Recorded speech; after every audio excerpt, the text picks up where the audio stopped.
In this session, we're going to take a look at a specific plugin called Contact Form 7. This plugin allows you to make contact forms for your website. It also uses a variety of things within WordPress that I'd like to cover. So let's start by installing it. There it is at the top. You'll note that a number of other contact forms came up in the search results. Some of them even related to Contact Form 7. Most of them are probably quite good, but I really like Contact Form 7. It's very flexible. There, now it's installed. Right here on the plugins page, there's a link to settings. But now there's also a primary nav called Contact. Let's just go to Contact Forms, and here we have at the top a box that tells us a little bit about Contact Form 7. There's good information about how tags work, setting up mail, etc. Now this is similar to a dashboard widget in that you can dismiss it. Here at the top right are links to docs, frequently asked questions, support, and donate. Under screen options, we can choose to show the date it was created, the person who created it, and the shortcode required to embed it. We'll go over shortcodes here in a few minutes. You can also choose how many contact forms to show. Hovering over this allows you to either edit or copy this form. Let's edit it real quick. Here at the top it says copy this code and paste it into your post, page, or text widget content. This is what's called a shortcode. Shortcodes are encapsulated in square brackets. The first thing is usually the shortcode itself, and then after that are some variables you can pass in. Shortcodes are very, very common in WordPress, and they can do just about anything. This is the section where we create our form. You'll note there's a little HTML in there, and there are some other shortcodes here. This one means put in a text block, and the asterisk means required, and it's called your-name. Now you don't have to know all of these. Let's put in a new one right here. We'll go to Generate Tag. Let's put in a telephone number. We'll make it required. We'll make up a name. I don't like that one. We'll just call it telephone. The rest of this stuff is optional. You can set a size and a max length and put a CSS class on it, etc. So now we take this information and we paste it over here. Now it's not going to have this kind of stuff above it, so let's copy this too. And then it needs a closing paragraph tag at the end.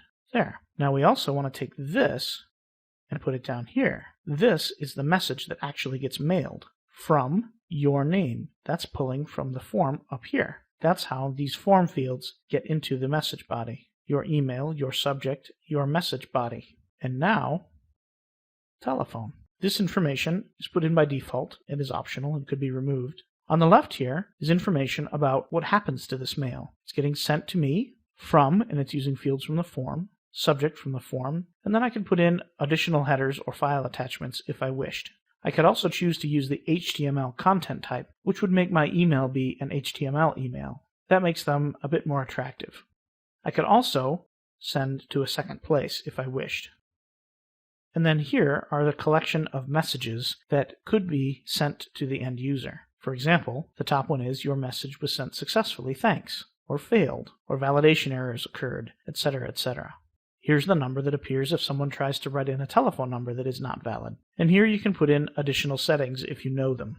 Honestly, I have never once put in an additional setting, so it's hard for me to imagine a case where you would need to, but it's there if you do. Okay, so now we have this form called Contact Form 1. I want to change its name, so I'm going to call it My Contact Form. We'll hit Save. Now I'm going to copy this right here. Now I'm going to go to a page. Let's go to Topher's page. And right here below my audio, I'm going to paste in that shortcode. Now I click Update. I view page, and there's my form. Now if I just submit it empty, it says please fill in required field. Validation errors occurred. Please confirm the fields and submit again. So let's put in some valid information. And I'm going to fudge my phone number on purpose. And it was sent successfully, even though I fudged my phone number. That indicates to me that there's a bug in this because it should have validation on that phone number.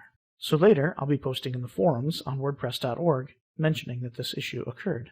Now you can take that shortcode and put it just about anywhere. It can go in a post, or a page, or even a text widget in a sidebar, so that your form can follow you around from page to page in your whole site. You can create as many contact forms as you'd like, and they have a wide variety of field options. Let's take a look at that again. Under Generate Tag, there's text field, email, URL, telephone number, a number with a spin box, a number with a slider, date, text area, drop-down menu, checkboxes, radio buttons, acceptance, meaning yes, I accept your rules, a quiz, a CAPTCHA, a file upload, and a submit button. With file upload, files automatically go into your media library. You want to be very careful with this. You don't necessarily want people putting stuff right into your media library. So that's it for Contact Form 7. It's a fairly simple plugin, and there are many, many like it, but it tends to work fairly consistently, and there's pretty good free support. If you're looking for something a little more advanced, you may want to try Gravity Forms from Rocket Genius. It's a paid plugin, but it is extraordinarily powerful, and I highly recommend it.